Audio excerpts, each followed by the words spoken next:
Hi guys, hi everyone. Welcome to our happy hour session. Hi Luca. By the way, you can request to join this panel. This stage is open. So grab some coffee and let's chat. Let's have some great time connecting and sharing experiences. Yay, we have Luca here. Hi, Luca. Yeah. Nice to see you. Hey, Nice Luca, to are see you you. still alive? Uh, After the whole day of workshop? yeah. So I don't want to take coffee because it's midnight here. So, Oh, yeah. Yeah. How are you So guys? Luca is based in Serbia. Yeah. oh wow. He's Where are our, you That's from? indeed very late. he's our hero. Oh, Isha Uh, is also here. Hi, Isha.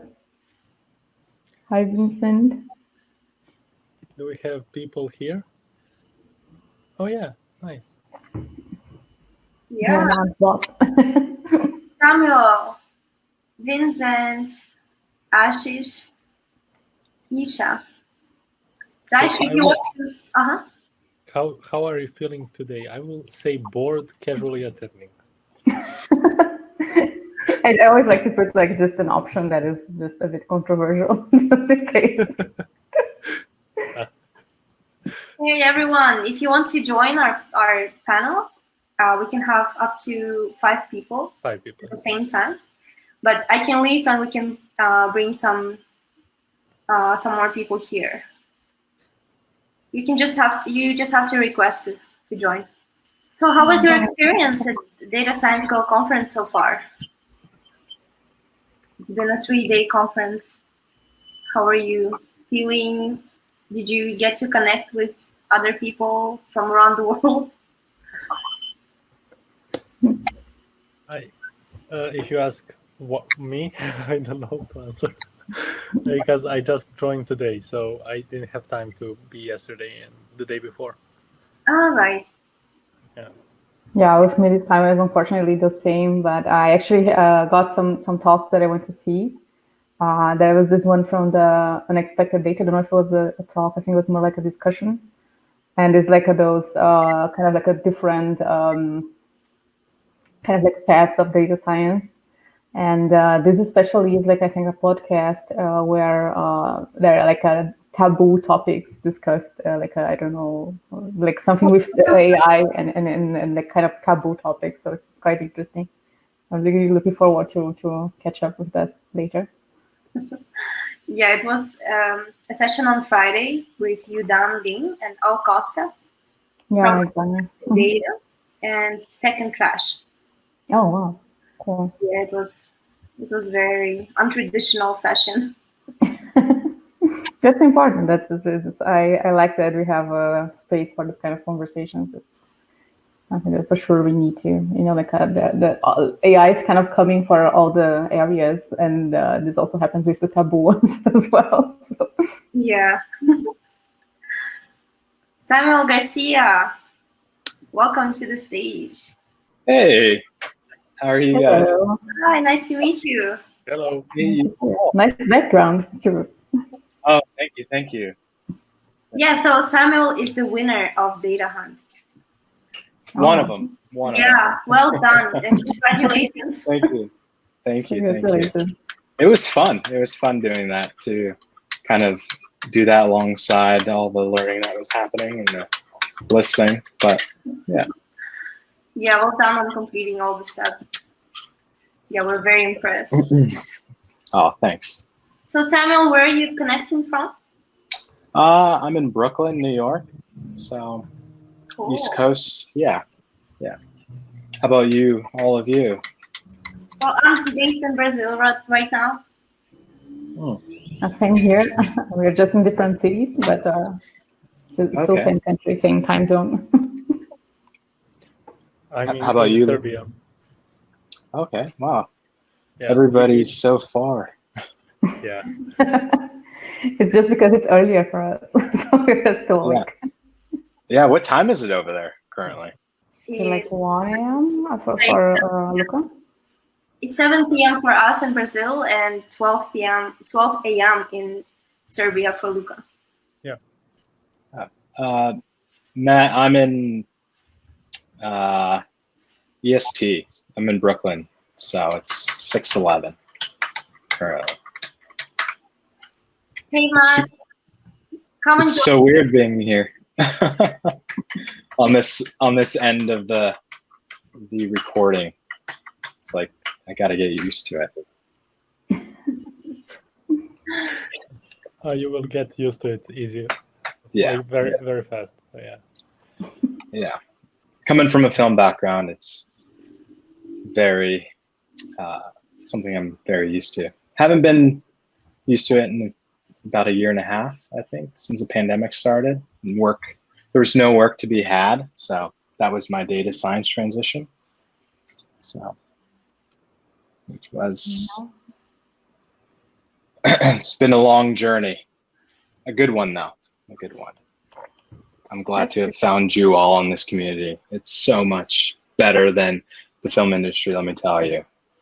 I know the film industry is a lot of collaboration and you can't really make movies without collaborating, but just the differences in everybody's so open to sharing all their work and their ideas and everything's open source. It's so closed off in that film industry that you feel alone a lot of the time and everybody's kind of protecting their ideas because there are lots of times where those ideas get stolen, but here it's night and day where things are shared openly and freely and constantly, and everybody's growing so fast as well. The movie industry can move a little bit slow. Wow. What about you, Luca? Sorry for what was the question? Sorry.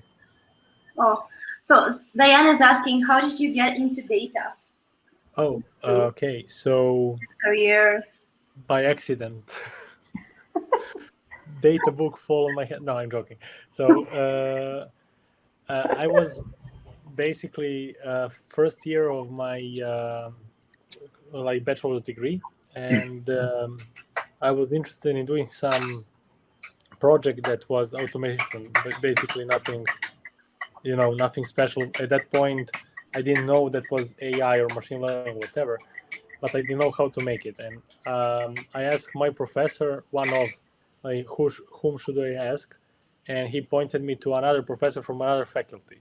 So I went and met with him, and he finished like his PhD on really amazing computer vision for newborns. Like basically, he can detect based on the pattern of their lungs whether or not something is wrong with newborns without attaching a lot of signals on their bodies. Amazing technology. And I sat down with him and said, listen, I want to do it. And he was so interested because no students are actually in 2015-16 are interested in data science and machine learning.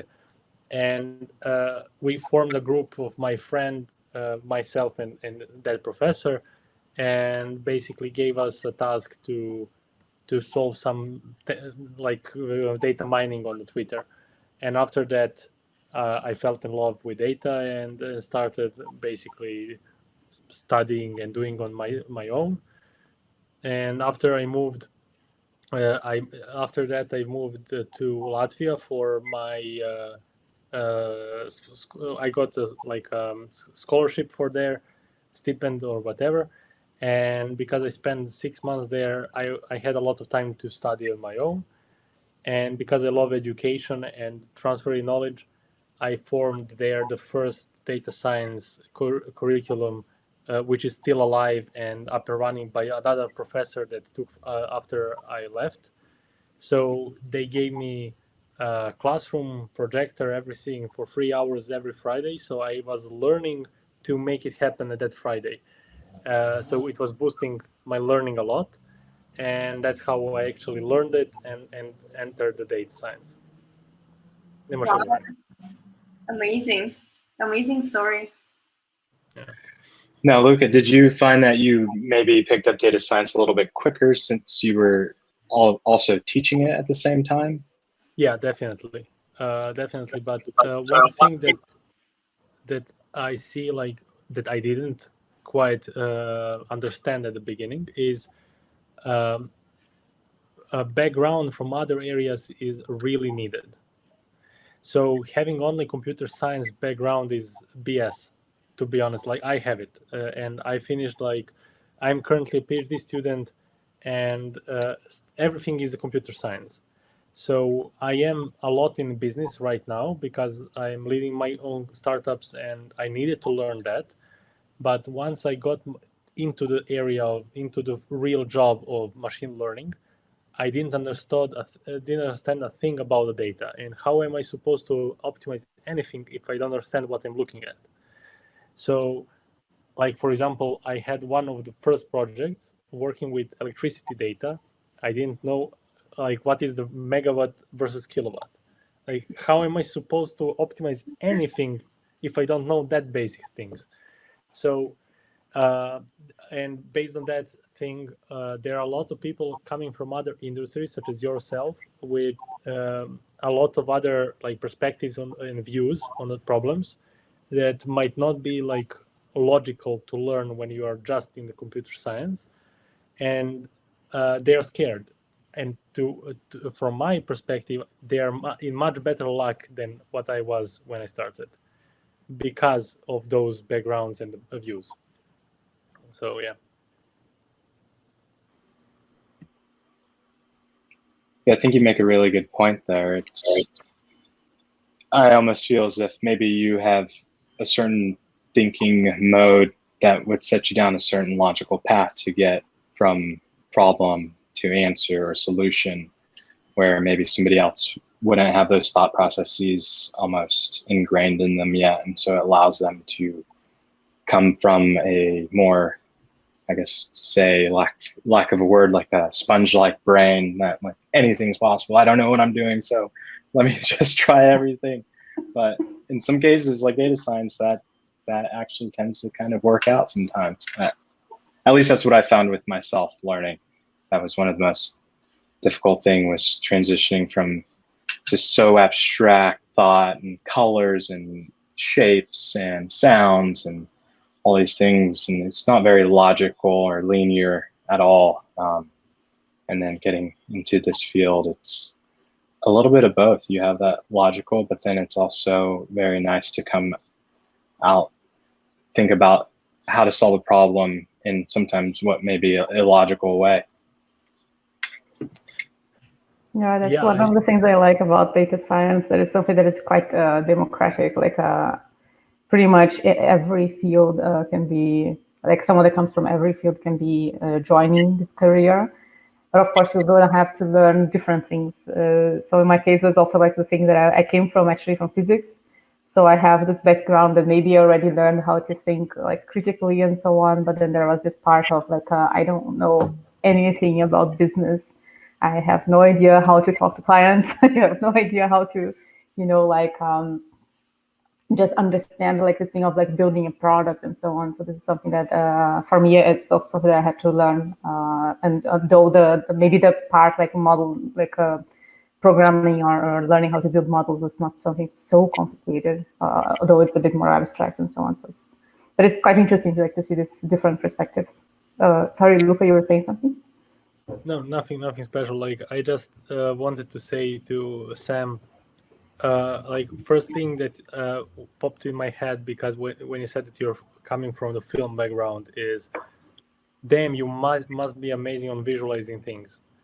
Like I am the worst for visualizing things. Like I can't even learn Matplotlib. Like I hate Matplotlib. So one thing that like I don't generally do, like I'm straight mathematician, and in machine learning, like analyzing and presenting data is something that I don't want to do, like because Junior will do that much better than I am. So basically, no, no from my side.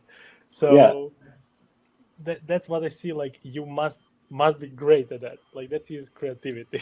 Yeah, I wouldn't say I'm great.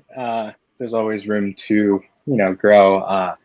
It is a blessing and a curse, just because knowing that I get so much excitement out of that creative process. So I get lost in making visualizations with the colors and like the text size and what font and should I make it bold and all this stuff that it's like, dang it, I just spent 2 hours on just this histogram and when I didn't need to. And so I do get caught up in trying to make things pretty. And so like the ROI on, you know, like my input, it's like, okay, I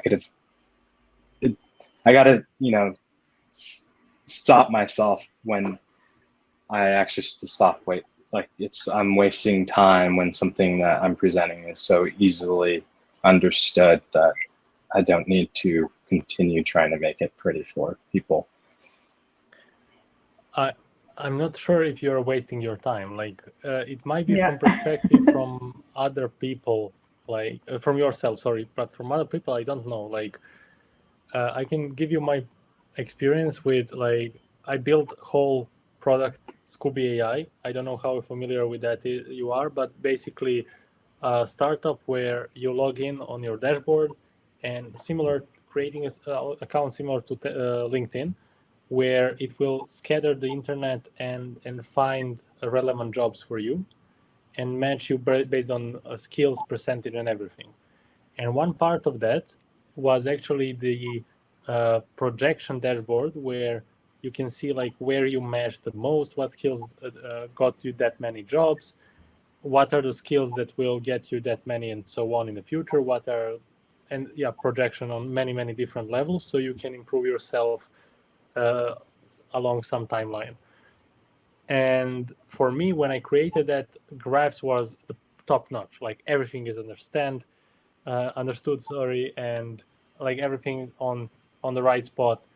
But then I held like 30 plus interviews with users, and everybody spent so much time trying to understand those graphs. Like some of them from data science really got those graphs really fast. But when I asked them, okay, can you explain them? They couldn't explain them. One graph that was so intuitive for me because I built it, nobody understood. Like even my co-founder didn't understand what I wanted to say. So spending more time on that, even though you might like initially might be losing time, down the line it's better user It's a lot of experience. value. Yeah. Agreed. And when you're building machine learning models, one thing that I'm teaching my team right now in a photomat is we are all optimizing on accuracy. That's fine. Like it is a number that we can like logically perceive or whatever. But one thing that nobody talks about is user experience of machine learning model. How it's going to impact whatever metric or OKR or whatever we set to be as a company. So having a single prediction, correct or wrong, it definitely goes into different directions. So it's not only reflecting on the accuracy point. So yeah. I have a question for you. Since this pandemic hit everybody, has it hit data science industry at all? I'm sorry, I think you cut out there for a second on my end. What was the question? So since the pandemic hit, like the whole world, has it hit data science industry as well? And in what ways? Oh, I think it hit the data science industry majorly, but not for a negative effect, but it like propelled it super fast.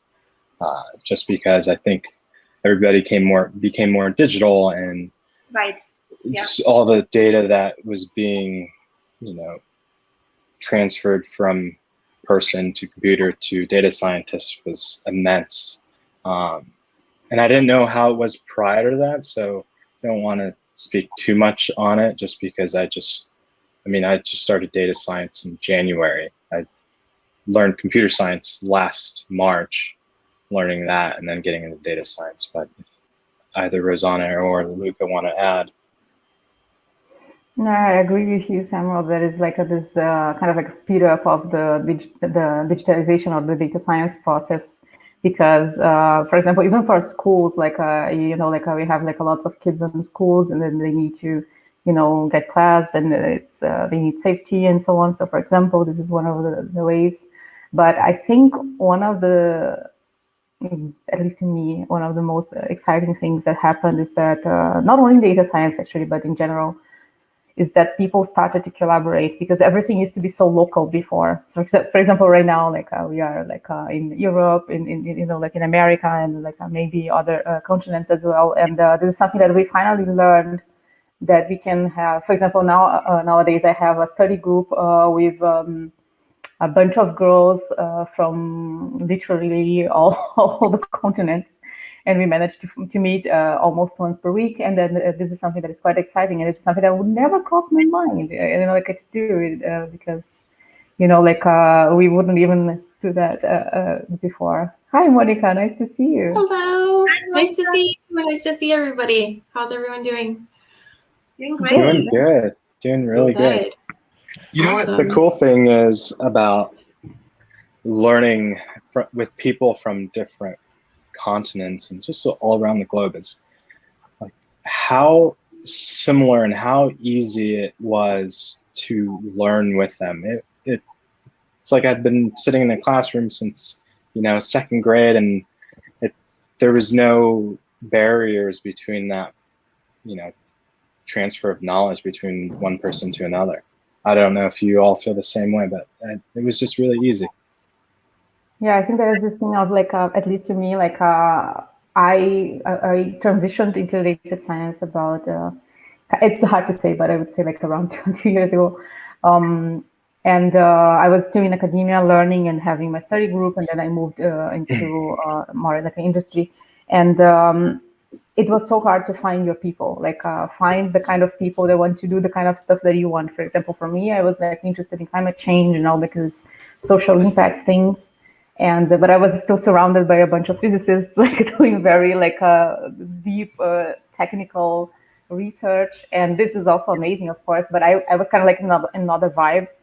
And maybe if I would just look into the city where I was, I would not necessarily find those people. When we actually expand to be able to do this in the whole world, and then you find the kind of people that you actually need to, maybe someone that doesn't have the technical knowledge, but has like the ideas, or that has like the problem. And this is like something that is really, I don't want to say a positive thing that the pandemic brought, but like something that we managed to still kind of like extract something good out of it, despite all the tragic situation. Yeah. Wow. How'd you get into data science, Monica? Well, I started off in the audit world. So a lot of IT stuff, and was interested in helping out the financial teams as well, because they did some data analysis on trying to find like revenue fraud. And so that's kind of where I learned about data and data analytics. And from there, I just started asking to be on more projects and learning more about what you can do with data analytics. And I ended up creating a subset department within an internal audit so that we can use data analytics for our audit reports. And yeah. Definitely. Awesome. Did it just speed up your process exponentially? And is that something that you're continuing with, or are you transitioning to something? It definitely did speed up the process, because like I didn't have formal, when I went to college, data science programs didn't exist. So learning about data analytics on my own was one thing. And then trying to create a whole department to use data analytics, I had to, learn programming on my own. So R was the first language that I learned. And I did a couple rotations within the company to really submerge myself and understand how to apply analytic techniques, and then bring that back to the internal audit department. So definitely the learning was a lot, but it was so fun. Mm-hmm. Now you must feel like you have superpowers when you're just running circles around everybody. You're like, oh, okay. It's definitely an interesting space. I actually got addicted to being involved in new departments. So I think I'm at my fourth one now, where it's ground up. You're basically, building an airplane while it's flying, and you're just creating all these new policies and procedures. And yeah, it's an interesting space to apply analytics and data science in areas where you wouldn't typically see them with audit, or cybersecurity is where I am now. So it's super, super cool. Nice. Yeah. Where are you based out of? I am in Phoenix, Arizona. Okay. All right. Where are you at? Brooklyn, New York. Okay. Yeah. Originally from LA, but just moved to Brooklyn about a year ago. Now. Yeah. Any other topics? Definitely different weather. Oh my gosh. Yeah, I've been so used. I grew up in the Bay Area in California and moved to LA for about 10 years and then moved here, and dry heat, comparative humidity is I don't know if I can deal with it much longer. Yeah, it's so different. Yeah. Being in Arizona, I like the heat, so I couldn't go anywhere else. Yeah, I don't do well in the heat. Yeah.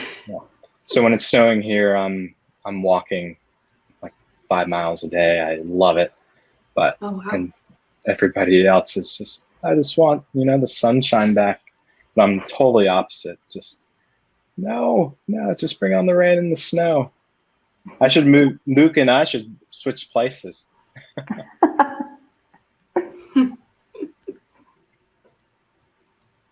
Awesome.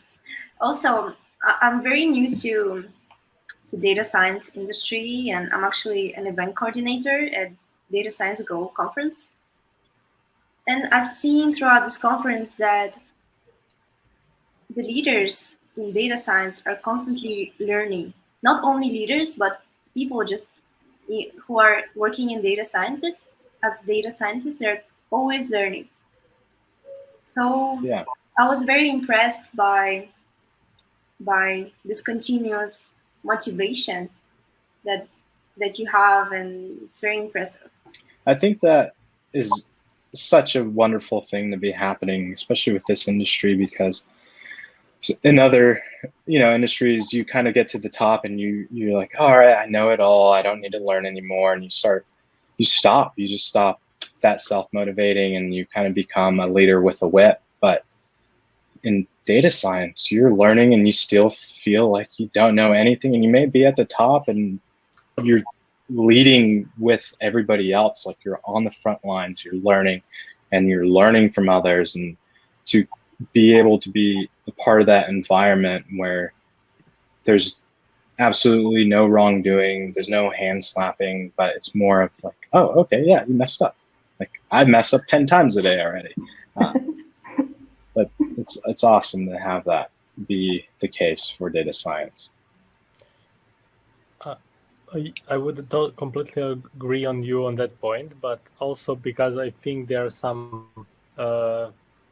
beginners here in the chat. So just to make clear sense, a negative side of that is you will always have imposter syndrome. True. Yeah. So very true. I hate myself for that. Like my friend comes, like he's currently switching from principal data science for junior data engineer position, and he's learning a lot of tools that are basically used only on data engineering position. And then he'd start talking about this. Oh my God, what I have done for 5 years, nothing. Like you will have always that fact that everybody is learning some other tools that may or may not be for that current job, and they have their agendas that you don't personally know.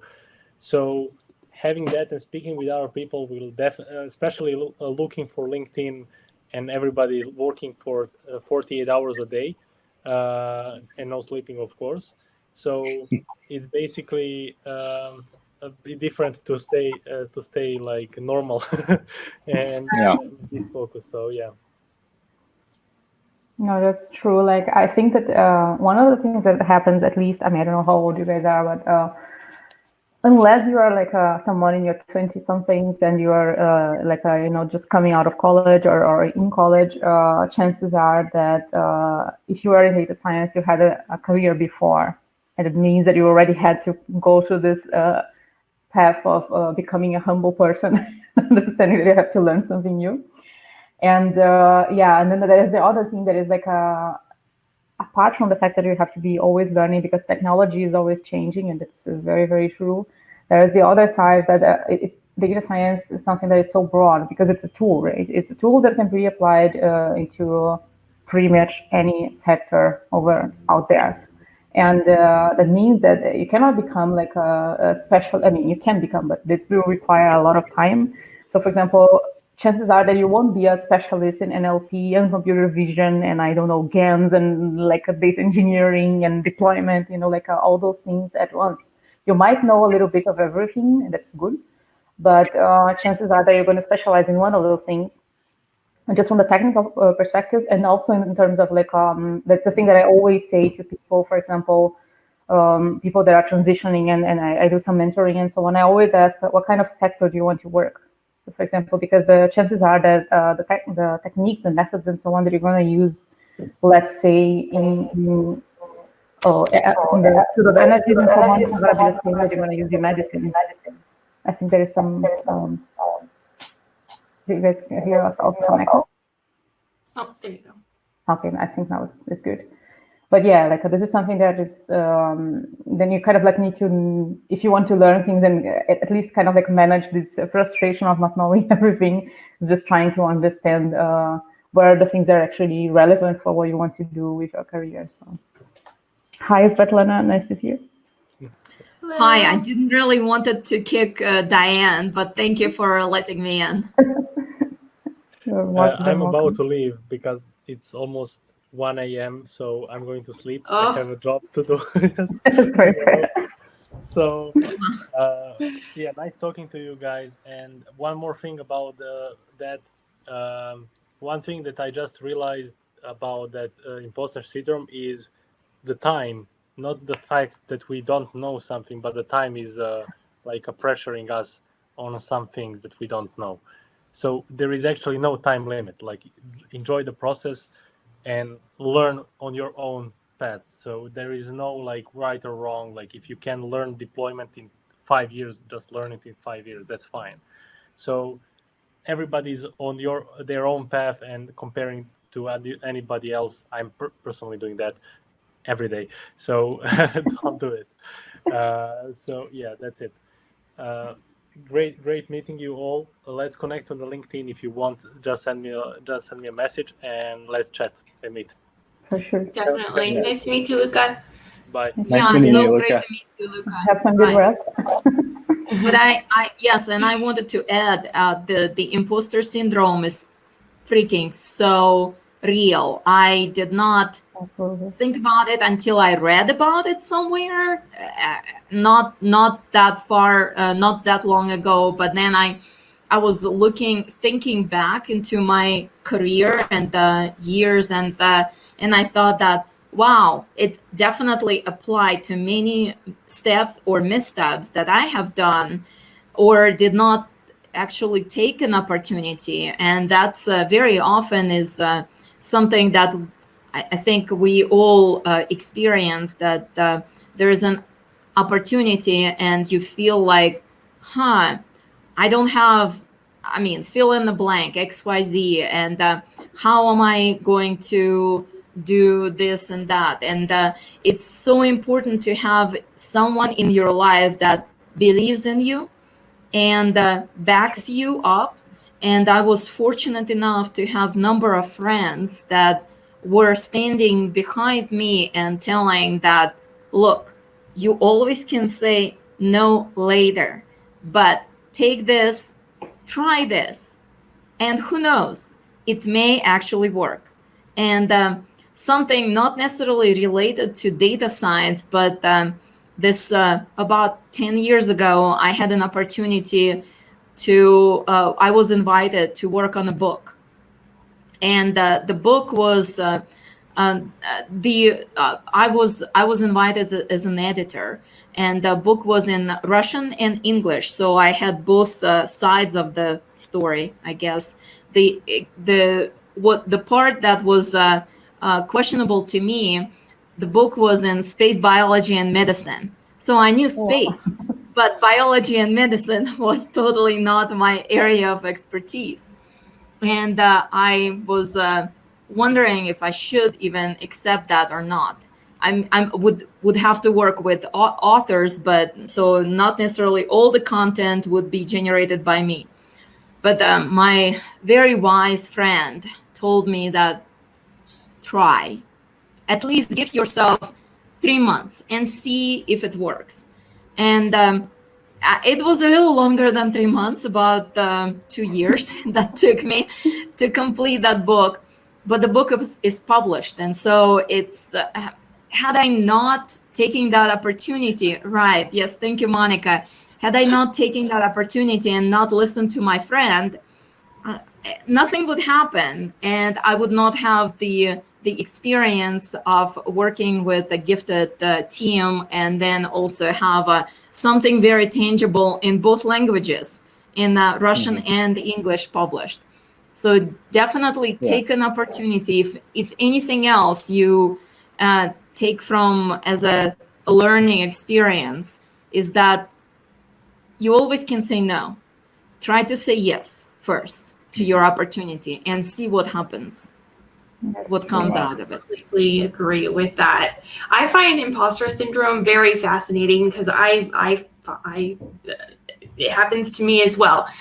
Sometimes I'm like, I don't know anything. Why am I even talking about this and whatnot? But what's funny about that is that the data science community is just so willing to help each other that imposter syndrome shouldn't exist for us, because we could just like reach out to anybody, ask them a question, and get help from everybody. Everyone's super, super supportive, but I don't know. It's just everybody does have that imposter syndrome at times. It's funny, but I do agree. You should say yes, even if you're scared to do something.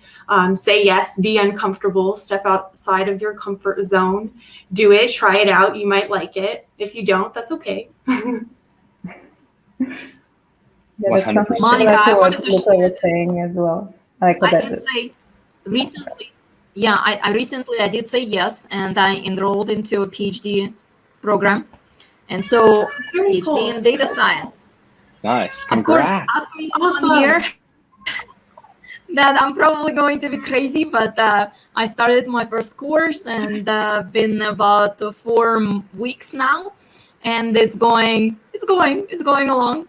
A little busy. So awesome. Congratulations. Yeah, I mean, if you have the tenacity to start a book from scratch, I think anybody would say that is one of the most difficult things a human can do. It's such a huge mountain to climb, and you have to just keep your head down and take every step. And you learn so many things while going through that process that I'm sure you'll be able to use those processes and that mindset and take that with you wherever you go, especially in a PhD course. You're going to breeze through it. No problem. Not sure about breathing, but it's I'm going one course at a time, 1 week at a time. Exactly. See, that's the mindset coming into play right now. Exactly. Cool. Let's just check if anyone else wants to join the stage. You still have one space here, one slot here for someone. What's the future like for data science? Yeah. Oof. The options are limitless. I can't even comprehend with how fast technology changes, and who knows? Yeah, I'm so new to it. I don't even know the past yet. I think that one thing that is happening is that that I usually tell people, like, whether we like it or not, like data is coming for all the sectors. So that's something that I was saying a bit before, and that means that we nowadays we are like data scientists in the sense that we know those tools here and so on, but I think we are kind of starting to have like a kind of specialized data scientist, a little bit of what Samuel and Luca were saying before, like that you need to, at some point, like, I mean, the world is becoming so complex, like we kind of already solved all the easy things, and we were only left with the complicated ones. And that means that you kind of become to have this data scientist that knows the techniques, that knows like the tools, but also someone that has the main knowledge, like that knows like the part of like the problem that you're trying to solve. So it's, for example, we can have people in medicine doing like a data science and so on, but like becoming a doctor is something, like a medical doctor is something that requires a lot of effort and time. And so does becoming a data scientist. So like I kind of like to see that data science is becoming one of those things that everybody has to know, at least to some extent. And then it's kind of like it's not just like a field, it's kind of like something that is all over the place. What do you guys think? Yeah.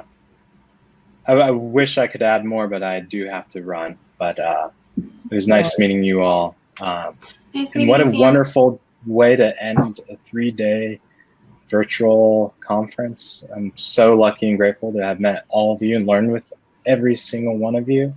And please stay in touch, and I'll see you all on LinkedIn. Awesome. Nice to meet you, Samuel. All right. Take care. Bye. Take care. Hello there. Samuel. Hello. Oh, we have an all ladies panel. No. So I just have another question. What do you do like in your free time when you're not working on data? I'm on LinkedIn.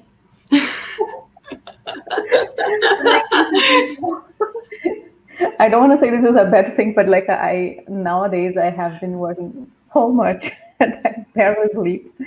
So I think that on my free time I'm either sleeping or trying to sleep at least, or I'm actually already thinking of other things to come next. And this is not very sustainable, honestly. Like, and I don't recommend doing that for at least for a long period of time. But it's something that I kind of like in this I don't know, rolling process right now, like flow process if you want. And yeah, so I'm kind of like always talking to someone, kind of organizing something that maybe will start in October or so. So it's been how it is for me. Wow, and Svetlana just sent a message in the chat. I'm either on the trails, hiking, or working data. Wow, that's very nice. And also, I just have another question about, you are women in technology, in technology, in data science. How, like, what was your experience in, you know, transitioning and starting your career, or also like balancing technology and family, and you know, as women we have a lot of responsibilities. How has it been for you? I think your cat wants to say something, Monica. I know. She's very needy right now. Did you see her up on the bed? Yeah. Just like, pay attention to me. So I think I can start, and then the others can also add to it.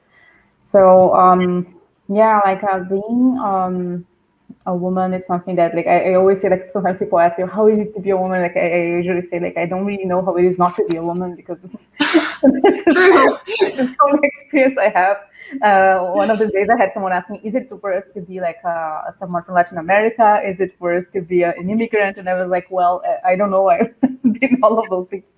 So I would say that it requires a bit more of like endurance. I would say like mental endurance to really like, because sometimes, you know, like you really need to want things for real to make it happen sometimes. And it's wrong. It shouldn't be like this. But unfortunately, to this date and time, this is how it is. So this is like, but on the other hand, it's something that for better or for worse, it's something that every woman already has. Like I never met one single lady that is kind of like not just casual about their career, or at least in data science. So it's always something that, I mean, I'm not saying that it's wrong, of course, being like this, but it's just something that is usually so much harder for us that we kind of have to be like a very strong-minded. And that's right. I would say that this is something that is changing a bit nowadays. And this is something great. I hope it continues. But yeah, it's just like being like this very fierce person that has to, like, that's what I'm doing. I don't care if you like it or not. I'll just do it anyway. So. Wow.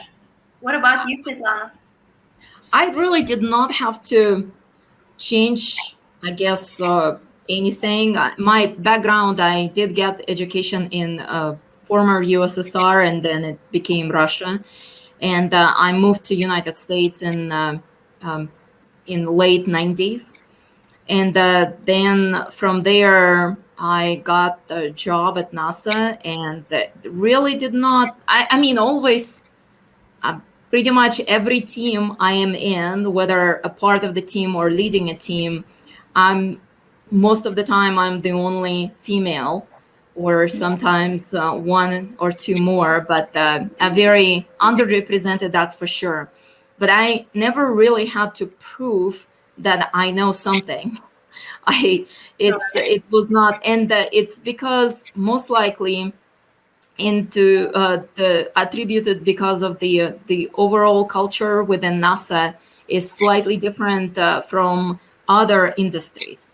And I know for sure it's different from oil and gas, because in a lot of good old boys clubs and within the oil and gas industry, it's not the same. Within aerospace, within NASA, is a very diverse environment, and the culture of acceptance, culture of where you're valued for what you know versus to what your background or what. Yeah.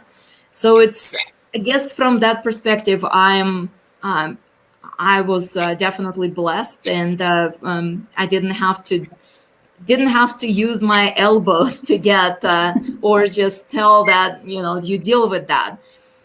So that from that perspective, it's a very welcoming and accepting environment. Very nice.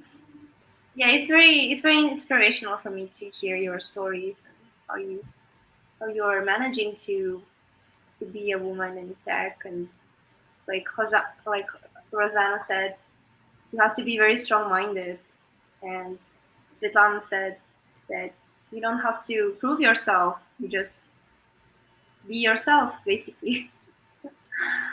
Definitely. I think I show so much passion for what I'm doing, and I have really good like organizational skills, and that combined together just like really shows other people like, wow, she's really in this, and let's hear her ideas and all of that. So I've been lucky as well. Yeah, I think there's a little bit of this. Oh, sorry, please go ahead.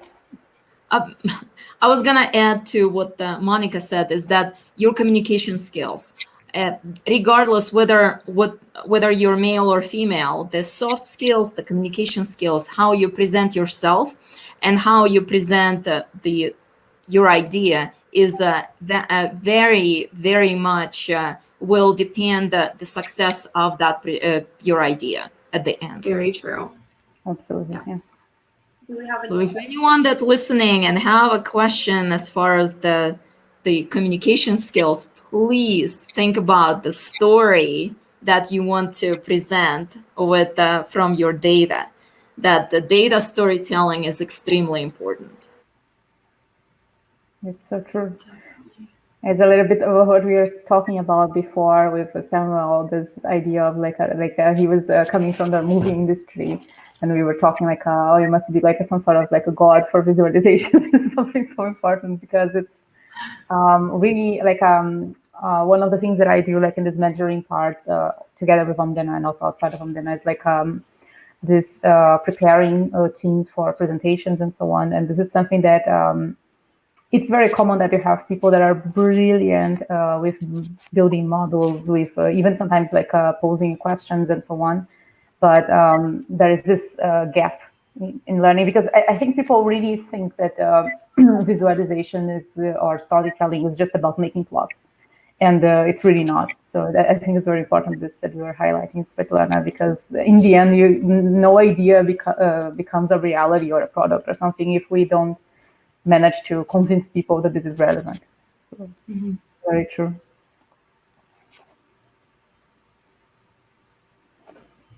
Yeah, being able to communicate why it is important is just as important as what it is you're presenting. Exactly. I do have to sign off, but I wanted to thank everybody for such an amazing conference yet again. As much as I want to, meet everybody in person at the first in-person conference, I really do enjoy these virtual conferences because I get to meet so many people from like all over the place and just learning from different cultures and everything's fascinating to me. So thank you guys so much.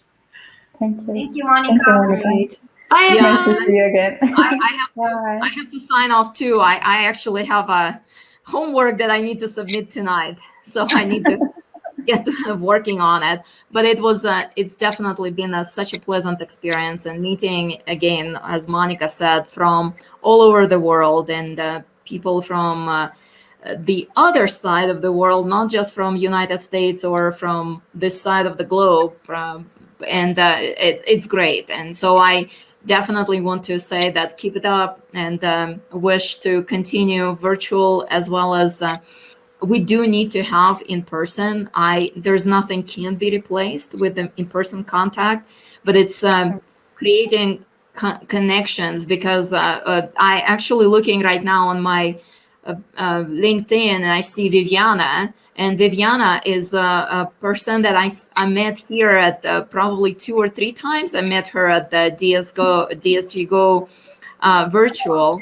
And had it not been for the virtual platform, I doubt I would have an opportunity to meet her in person, or not as many times. And the same thing with Luca and others. And there were a number of students that joined from India.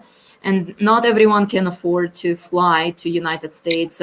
For some, it's difficult to obtain a visa. And so all of those barriers that potentially can be taken down with having a virtual platform. So thank you to the Data Science Go. I really appreciate for showing and giving us the platform, and showing us the capabilities of data scientists around the world, and sharing all these ideas. I'm so absolutely pumped with all this that have been shared this 3 days, and I'm looking forward to learn more, but also review the workshops that I did not have a chance to attend, and get all the skills, and see how I can also improve the data science community as well.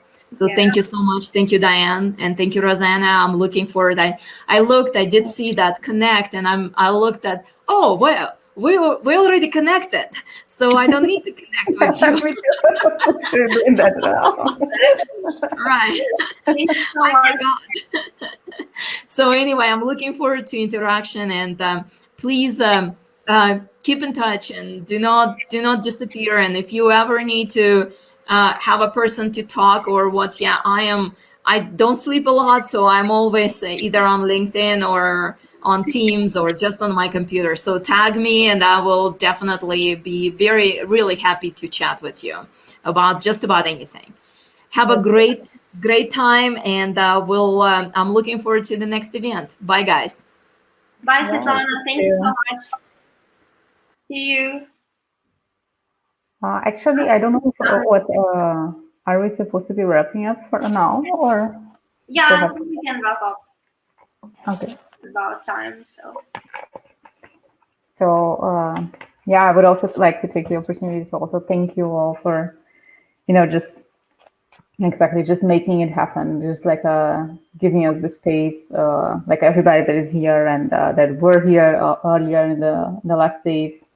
It's just so much learning, when it's something that is also, I think it's also something that came with the pandemic, that now we are, I mean, knowledge like from online resources are always there, but just having this very like a place where where you can find quality material, quality people to to network, to just learn and so on. So this is something that is very inspiring, and I'm really glad that we have this space. And I'm also already looking forward very much to have the in-person events, so I can meet you guys as well. So it's, yeah, for sure. really exciting. Hopefully, it won't take this longer. I think Because it's it's not coming long soon. now. So yeah, that's really It's gonna come exciting. soon. Yeah, I think we Awesome. have a question actually. Oh, okay. Do you have any suggestions on how to actively be an ally to women in AI? Oh, thanks for the question. I would say that chances are that if you are in an environment where there are like if you're like, for example, at your work or at your course or something, that there are women over there, it's like it's a matter of giving them space, like showing that they don't need to, it's a real thing. I'm not saying that this is even fair, but like with the guys, but we tend to feel a bit more like not so comfortable, I would say. If you are the only woman in a group of guys, it's complicated, because as much as not everybody is going to be like a jerk with you, but it can be that it is the case and you don't know that as before. So like showing that you value people's opinion, showing that that you can let them speak. Sometimes it's something that a bit silly, but it was really like something that you get like a lot of interruptions, or you say something, it's your idea, and then you have like people like like it just kind of like re-saying the same thing and saying like, oh, that's my idea. So it's important to just like show that this is a way to show that you value their work and so on. So this is one step. And if somehow you are in a position of somewhat power, or for example, let's say you are able to organize events, and it's not a matter of just inviting women just for the sake of having women in the event. It's a matter of like really understanding that if you want to make a panel discussion, or I don't know, a talk about whatever thing, there are women that are doing the work as well. It's just that the majority of the times they're not invited to events, or they are not really having this space. So this is, I would say, that's kind of like the second step. Like there's, I think there's a daily thing of really like just being polite, just like valuing the work. And the second step is really like giving space for them to like show what they are doing and valuing it. For sure. So I hope this answers your question. Yeah, I hope this answers Ariel's question. All right, we're ready to wrap up. Thank you so much, everybody who is watching. Thank you so much, Rosana, for the happy hour Ask Me Anything session. So thank you all for being here, and yeah, we'll catch up on LinkedIn or any other medias out there. So, yes. nice to see you all. Bye-bye. Bye, everybody.